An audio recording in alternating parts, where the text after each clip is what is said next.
अस्सलाम वालेकुम गाइस, आप लोग कैसे होंगे? आप लोग ठीक होंगे। आज मैंने फिर से हाज़िरी लगा दी है बाला खातून के किचन में। मैं हाजिर हूँ गुलाब जामुन की फुल रेसिपी के साथ। ये मज़ेदार और जूसी गुलाब जामुन इस ईद पर आप ज़रूर बनाएं, लेकिन हमारी रेसिपी से। आप लोग को हमारी रेसिपी बहुत ज़्यादा पसंद आएगी। तो चलिए शुरू करते हैं। पहले हम बनाएंगे चाशनी। हमने एक पैन ले लिया है, उसमें 1 कप पानी और 2 कप चीनी, वो भी मेजर कप से। साथ में 3-4 इलायची भी कूट कर डाल लेंगे ताकि अच्छी से खुशबू आए।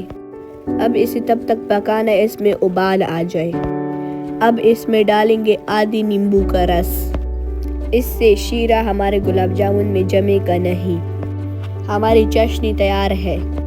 इसको ज़्यादा गाढ़ा नहीं किया जाता। अभी हम इस पर ढक्कन को रख देंगे। अब हम गुलाब जामुन के लिए डो तैयार करेंगे।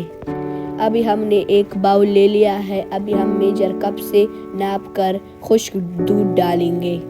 1 कप। आधा कप मैदा डाल देंगे। आधा चाय का चम्मच बेकिंग पाउडर डालेंगे।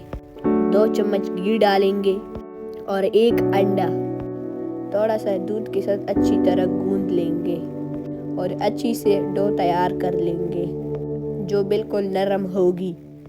अभी इसको 20 मिनट के लिए फ्रीज़र में रख लेंगे।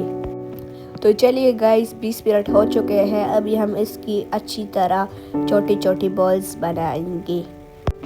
तो देखिए गाइस, हमारे बॉल रेडी हो चुके हैं। बारी बारी हम सारे बॉल्स को तेल में डाल देंगे। मुसलसल चम्मच चलाते हुए इसे गोल्डन ब्राउन करना है। ये सारे साइडों से एक तरह ब्राउन हो जाए। तो गाइस, हम इतनी मेहनत करते हैं तो प्लीज़ हमारे चैनल को ज़रूर सब्सक्राइब किया करें और लाइक शेयर कमेंट ज़रूर किया करें। इससे हमें मोटिवेशन मिलती है। तो देखिए गाइस, हमारे सारे बॉल्स गोल्डन ब्राउन हो चुके हैं। अब हम इसे चाशनी में ऐड कर लेंगे। तो देखिए गाइस, हम बारी बारी एक एक बॉल चाशनी में ऐड कर रहे हैं आराम आराम से। अभी हम इसको लो फ्लेम पर 20 मिनट के लिए छोड़ देंगे, लो फ्लेम पर। तो देखिए गाइस, 20 मिनट के बाद हमारे गुलाब जामुन रेडी हो चुके हैं।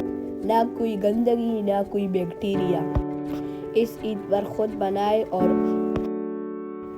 मज़े से खाए और औरों को भी के लाए। अल्लाह पामान खुशहाल हो सही।